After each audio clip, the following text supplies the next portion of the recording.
Starting the show. Alrighty, heyo.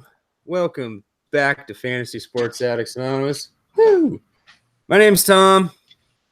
I'm a fantasy sports addict. Tonight I'm hanging out with good buddy Andrew, Fantasy Aid 1. And of course, Jose. Just what's up? Shooting the shit, talking a little baseball, talking a little bit of life, and talking trades, talking NBA playoffs, finals, all that. And we're just going to give you a quick blast of info here. Nothing special, nothing exciting. We'll break down the topics a little bit, more in depth throughout the weekend and, of course, through the rest of the week, the rest of the season. Now, the baseball draft, the minor league draft. Did you mention that? Yeah, we had that. I missed a lot this week in the hospital. You may notice the title of the show is the Indestructible FSAA Tom. Once again, I have proven to be indestructible. So we'll start it off with the ceremonial ribbon cutting. You know what that means. Yeah, the bracelet cutting. That means that Tom just got out of the hospital again.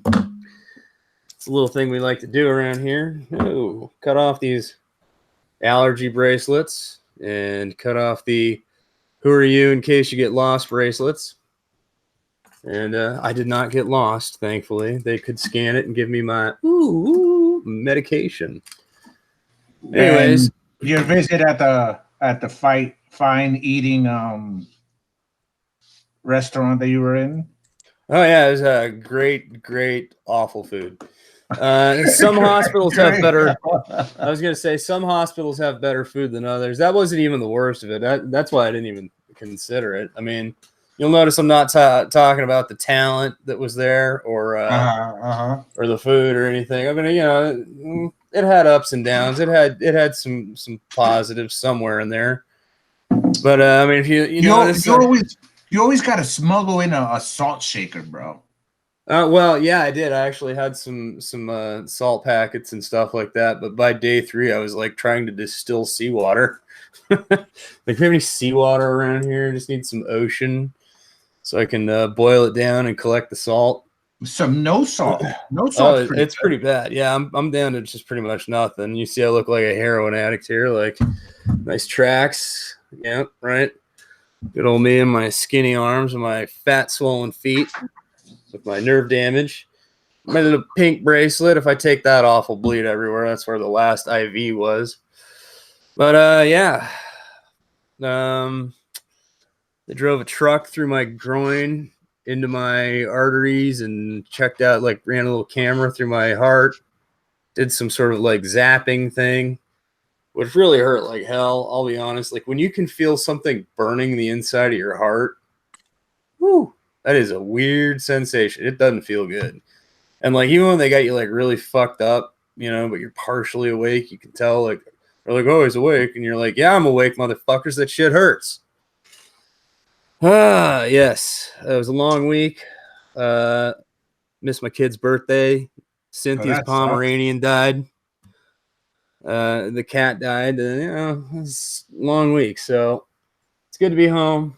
Just a little decompression, I think, and get back on the fantasy sports schneid. I did have my computer, so of course I was able to keep track of the most important thing, which is, well, obviously setting your lineups and being active. I was also able to stay competitive. We've had a lot of trades. Those of you that are in the Dynasty leagues, our FSAA leagues, or any of the FFO leagues or FNA, you've seen a lot of trades. So, once again, I survived a trade another day. Let Andrew, you have the most recent trade, so I'll just throw it at you. Like, what's going on? You made a significant trade, clearing a little roster space, I see.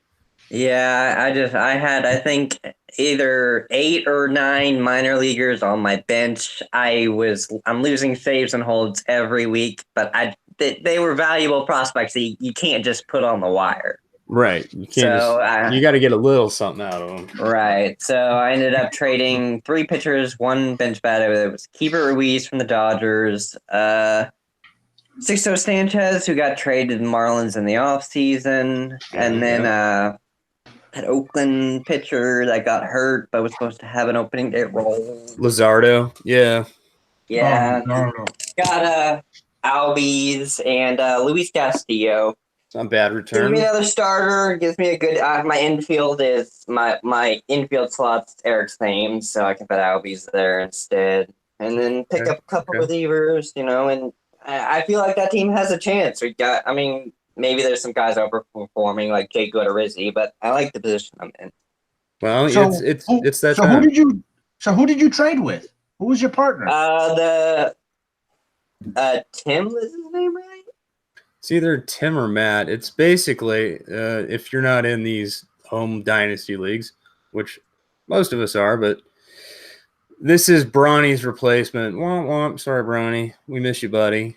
Some of you maybe don't, but don't tell him. He's still a good kid. He's a good kid. Don't break his heart. He's a good kid. Come on, everybody. Let's hear it for Bronny. Woo.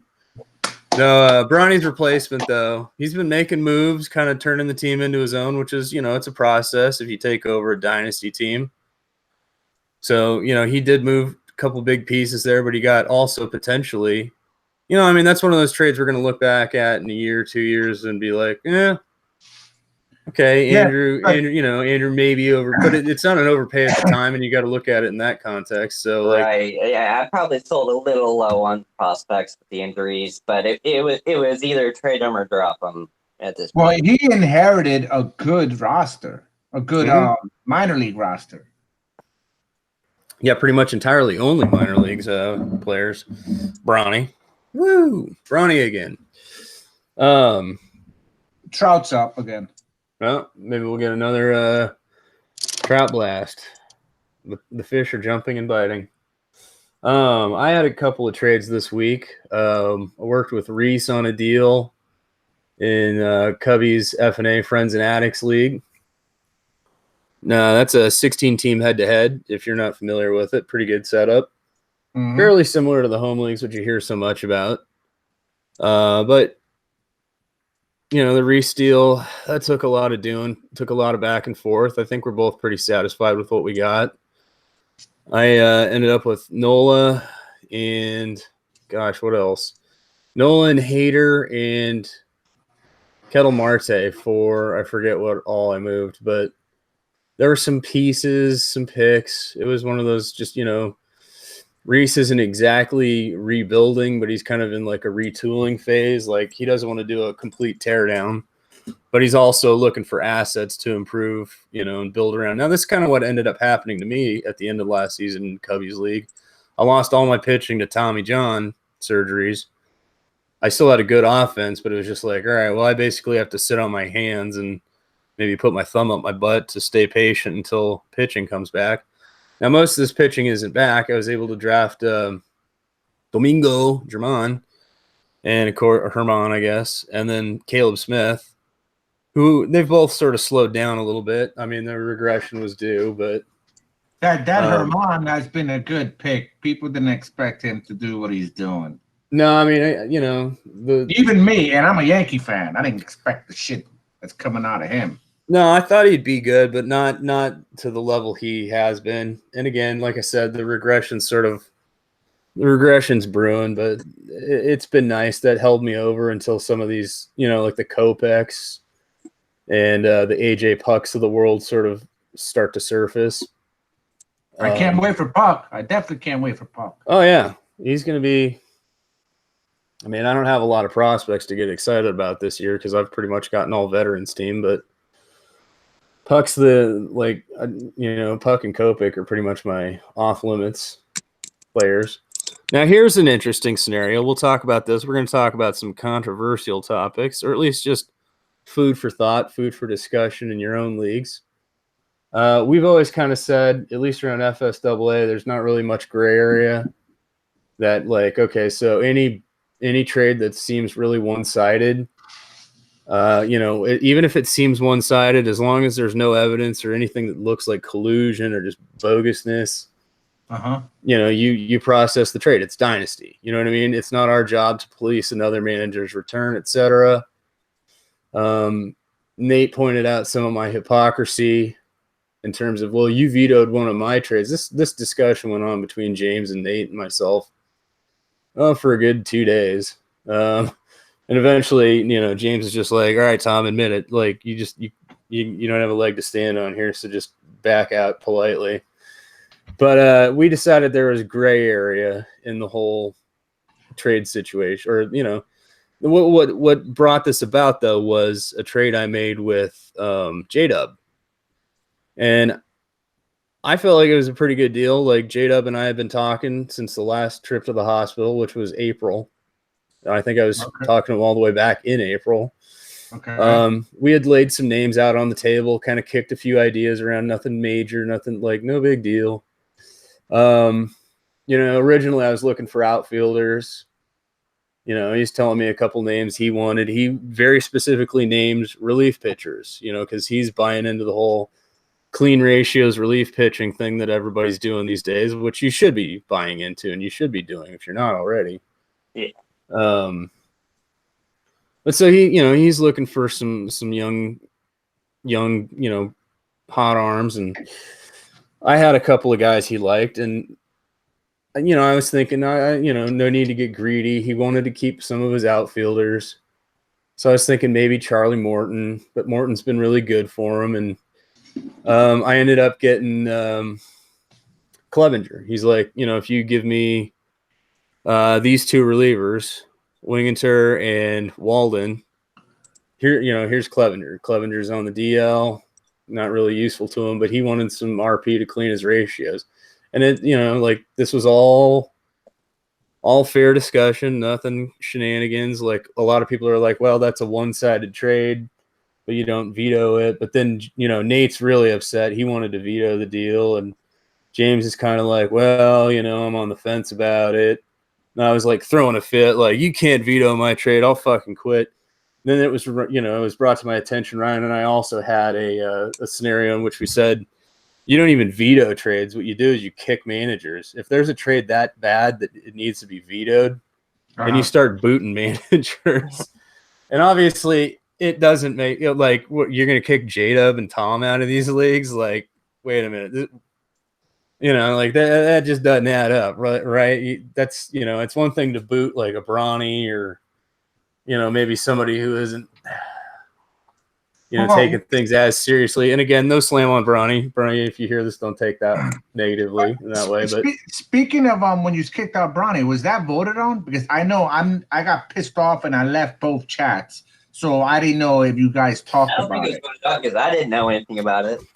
It wasn't voted on, but it had been made very clear to me. Going back to and previous, like prior to the swatting incident. Just okay. A lot of it was a lot of people were not interested in having just total dead weight at the bottom of the league, collecting first round pick after first round pick, literally first overall every year for 5 years. Like, we advertise having competitive leagues, and that's what we want to give to people. And, like, when we first started out, nobody, I think, knew how young Bronson was. And I don't even think we did. Quite honestly, I mean, we kind of guessed that he was young generally, but so we just kind of gave him a little extra benefit of the doubt, a little too much rope, maybe. I probably should have been harsher with him. It's probably my fault more than anybody's. Just too long of a leash for a kid that needed discipline rather than just freedom, free reign. So and he did build good teams with his tanking. He got that part of it right, but even then, like. Ryan used to joke about Tommy the Tank, but I never tanked that aggressively or even came close to doing it for that long. Tommy the Tank. Oh yeah. Yeah. Like I think I had like 2-3 bad, maybe not even, and it was like across multiple leagues in different scenarios. So it was just a couple of, but all of a sudden I'm known as Tommy the Tank because Ryan plays it up, I mean, I think things have changed. I have a different style of play now too. So it's, I don't feel the need to tank. Like, I'm just going to keep scooping up older players and go for the win now. You don't tank, you clone. Don't get shit twisted. I'm not a tanker. I'm a fucking cloner. Yeah, right. And on the topic of that trade, I mean, I'm not going to sit here and pretend like it was in your favor. I mean, I described the fact, especially in saves plus holds league, that relievers are, even good relievers are fairly easy to get off the wire. But yes, they are. To ban a trade where this is not an offense to Clevenger, he's a good pitcher, but to veto a trade where the best player in the deal is Clevenger is just, Well, I mean, again, I think it was maybe a little bit more sour grapes on Nate's end. Let's be honest. Nate's like, I didn't ring his doorbell fast enough. They didn't trick or treat at the right house. I don't know. I think there's a little bit of that, maybe. I mean, we all feel it sometimes. Like, damn it, I can't believe, man. I did. But a lot of times it's who's the guy that's there ringing the bell first. And so part of that is if you're going to trade a Clevenger or like anything like Reese where he was trading Nola, that's the other thing is, people were pissed about my Nola trade. Nathan certainly was. And I know James was interested in getting a piece of that action. But the thing is that I traded Brandon Lau, and that was specifically the piece that Reese wanted. So, and he told both of them that, like, sorry, that's what I want. Like, I mean, yeah, and Reese knows his young players and prospects. Like, if he wants a guy, he's probably going to turn out pretty good. Well, yeah, and I trust J-Dub in the same respect. Like, we're not novices in these leagues. There's not a bunch of like amateur slapdicking around going on. So yeah. But I think what we've come to realize is that there's some gray area. There was, as I was preparing to leave the hospital today, I have a group text with both James and Nathan. And in a quick note, I'm still loving that trade that we did. Oh, of course. Paddock and Alonso for Verlander and Aguilar. And Biggio for Aguilar. Basically Verlander. I mean, Aguilar, like who? I mean, he's like, honestly, like I think he's like my first drop candidate at this point. In your defense, I had him in TGFBI and I had to take him out. Like I couldn't keep him in the lineup. Yeah, in your defense, no one saw that coming. So it's not like you got screwed or you screwed yourself or we screwed you. No one saw Aguilar freaking. I don't think even people saw Paddock being this good. Like people were excited about him. But. Exactly. And he didn't want to give me Paddock. I offered. I said, well, what about Paddock? Well, I mean, again, but you got to get the deal done. You got to break some eggs and make an omelet. And, I broke too many eggs. There's some shells floating around in the omelet. It's all right. I mean, again, I can't keep all the prospects. I've had so many good prospects and so many years of being the guy that kept the prospects. There's plenty of prospects out there for everybody. You've got to share, baby. I mean, that's the way James and I feel about it. So, yeah, as far as the veto goes, though, like, protecting the integrity of the league, commissioner discretion, I'll buy into that to a point. Now, James and I are always going to have slight disagreements. So, like, our leagues aren't run 100% identical. It's not like, just because James decided that, like, I'll probably be a little, my thing is that worst case scenario, if I'm seeing a trade that looks like a veto type thing or something that looks a little off, smells a little funny, little past its expiration date kind of thing, maybe the milk's chunky, I'm gonna hear both sides, like, okay, what are you doing getting this much from this guy who doesn't maybe know what he's doing? Or, ask the other guy, like, you want to hear from the other party specifically, like, why is it that and again, you're not trying to insult their intelligence or anything like that, but if they can come back to you like, oh, I was looking for this, if they can give like a very like, salient point about what they were doing or, prove, kind of just indicate to you that, they wanted what they got. Okay. All right. Like to me, that's kind of my gray area, but I was joking. I was like, when I saw that James was congratulating Nathan on the trade right before yours, Andrew, I was like, can we veto that? I'm calling for a veto right now without even having seen it.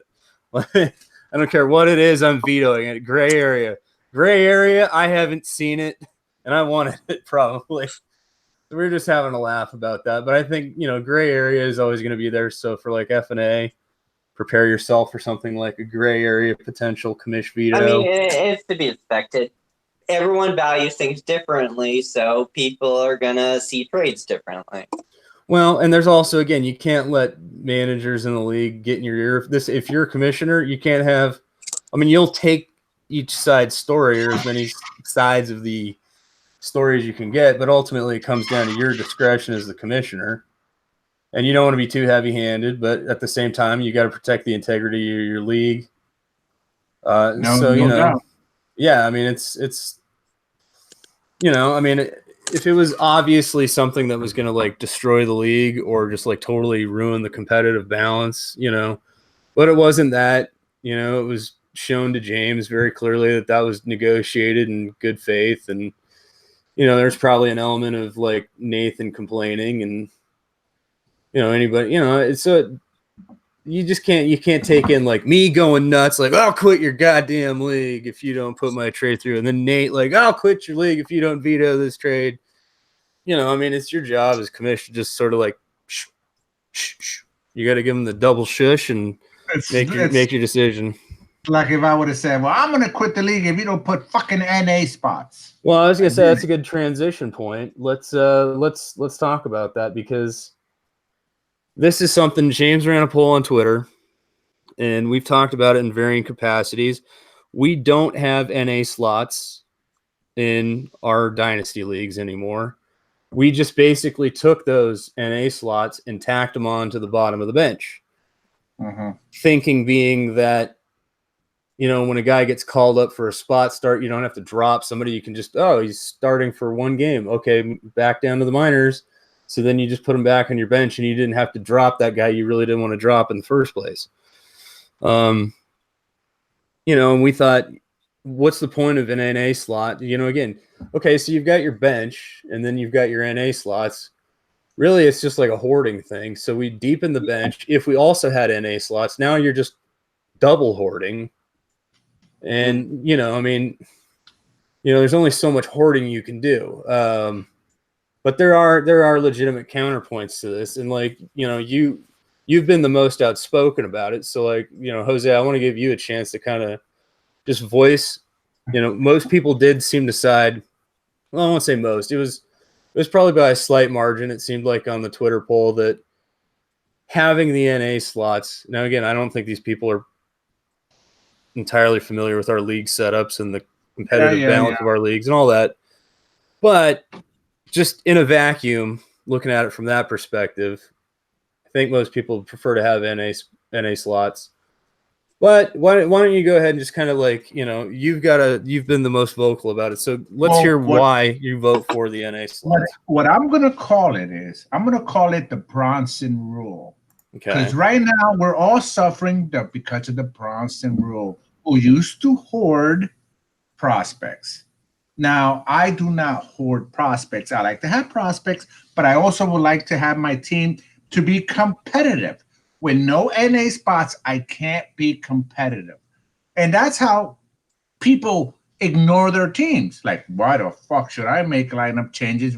I'm going to have. Did we lose you there? Why? But I still want to be able to enjoy my team with NA spots. I'm not ignoring my team like some people do. Like, well, I'm not going to have players in my lineup for another year. I'm just going to go every 2-3 months, check the lineup, pick up a prospect, and then ignore it. I don't do that. You guys know that. Right. Okay. So, just for the sake of discussion and argument, I thought that should be kind of just thrown out there. If you guys out there that listen to this podcast or watch this show, chime in. What does your league do? Do you have just a huge bench? Do you do NA slots? I'm guessing the majority have the NA slots for the minor league baseball players, which is most common. But, again, I think each setup kind of has certain pluses and minuses. I can see it from both sides. Again, this isn't about what's right, what's wrong. This isn't about like, oh, we might make changes, but just for the sake of discussion, I mean, I've always said as commissioner, it's not necessarily a democracy, but I'm not running a totalitarian state here, like, I mean, we joke about me being the fantasy dictator, but also, if there's like something like, and again, this goes back to like maybe a Brawny, like if the health of your league is like being challenged because one member or one setup thing or whatever it happens to be is messing with the, and people are like, I don't know, man, I'm kind of not feeling this league anymore, and you're going to lose some of your best managers over it or something. It's worth listening to, just all, at least hearing it. That doesn't mean you have to make a change as a commissioner, like I said, with the other thing with the gray areas and all that, but you got to do your diligence and hear people out. So leave a comment. What do you think about having a really deep bench where you don't have to shuffle players around so much? Again, we can only keep 30. Actually, it's keep 25. It's keep 25 in the FSAA Dynasty and my home leagues. Now it's keep 30 in James's FNA league. So you can only keep a certain amount. And that means no matter what, you're going to have to drop something. Correct. So either way, with NA or without NA, you're dropping something. Something's going to hit that waiver wire, no matter what it is.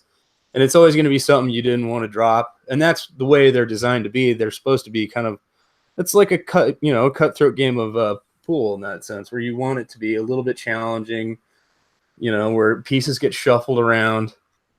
And, the idea is that, teams can rebuild faster, or there's going to be a better selection of talent for managers coming in that are replacing other managers or something like that.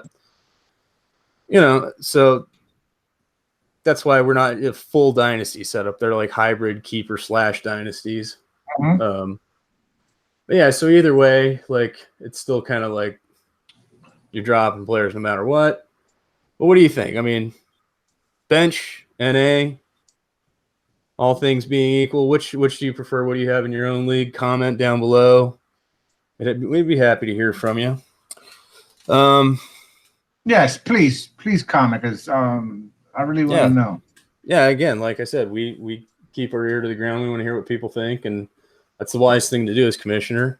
Gray area. I don't have any gray area between my ears anymore, but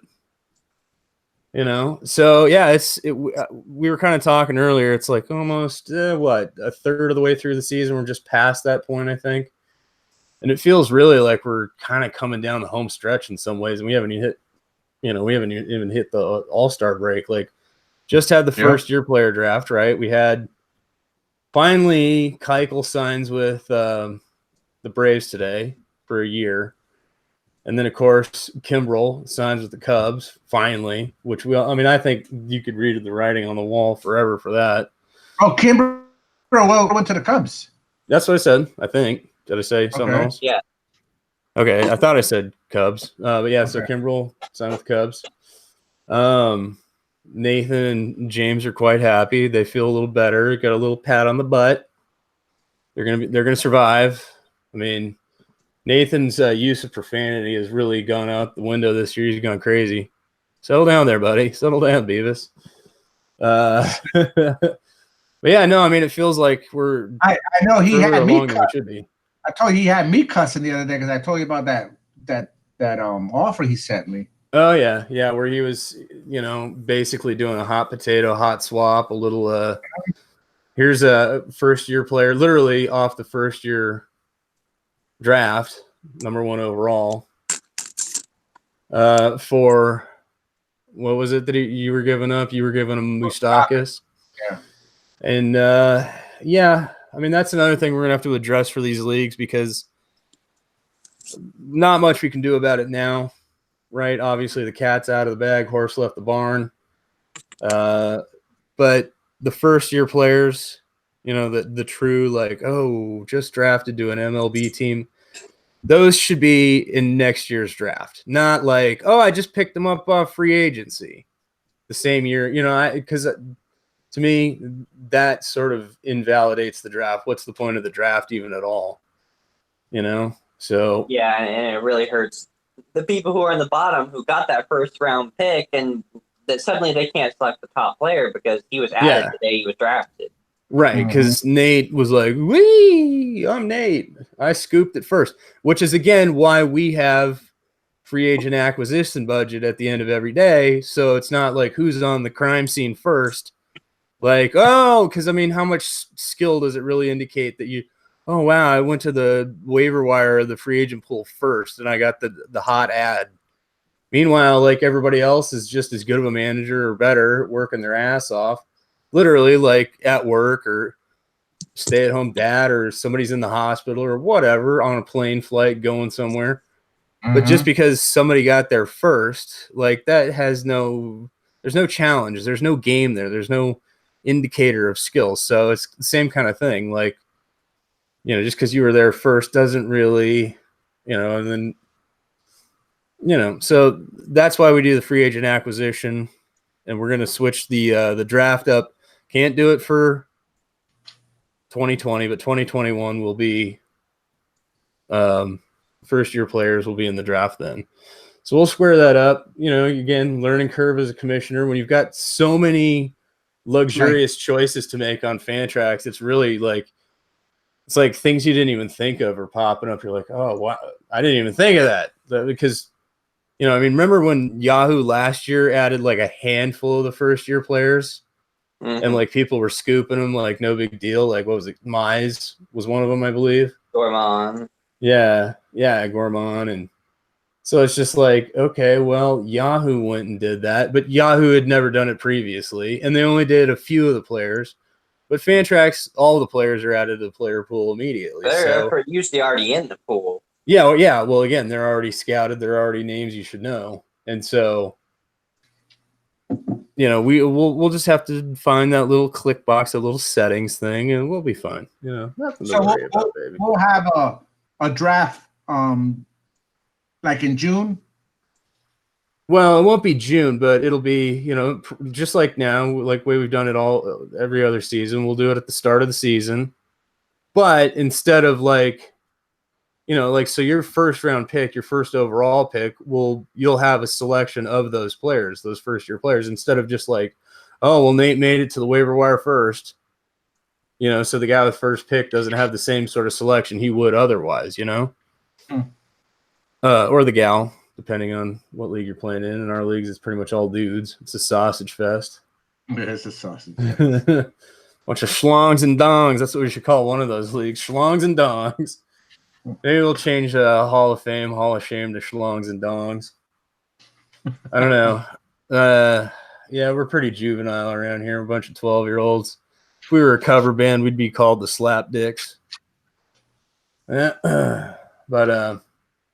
I digress. Anyways, if you guys have any questions, we're going to be talking trades a little bit more in depth. If you haven't noticed in your league, it's probably time to start taking just a little gander around, like, how can I tighten up my roster a little bit?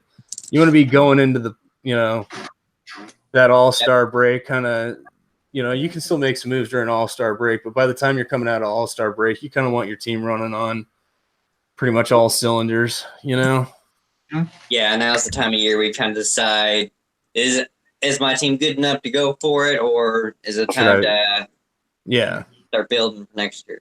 Yeah, you've had basically 2.5 months at this point to kind of decide, are we ready to go, or are we pulling it back, So figure it out. Let us know how it goes. Do we have anything else? Any other topics we wanted to cover? Or?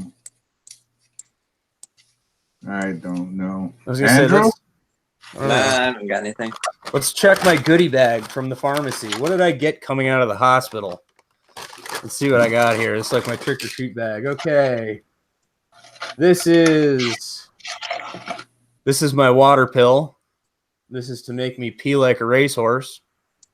Cool. But it doesn't. It doesn't. That's all the swelling in my feet and legs. I look like I'm going to explode like a ripe watermelon in July.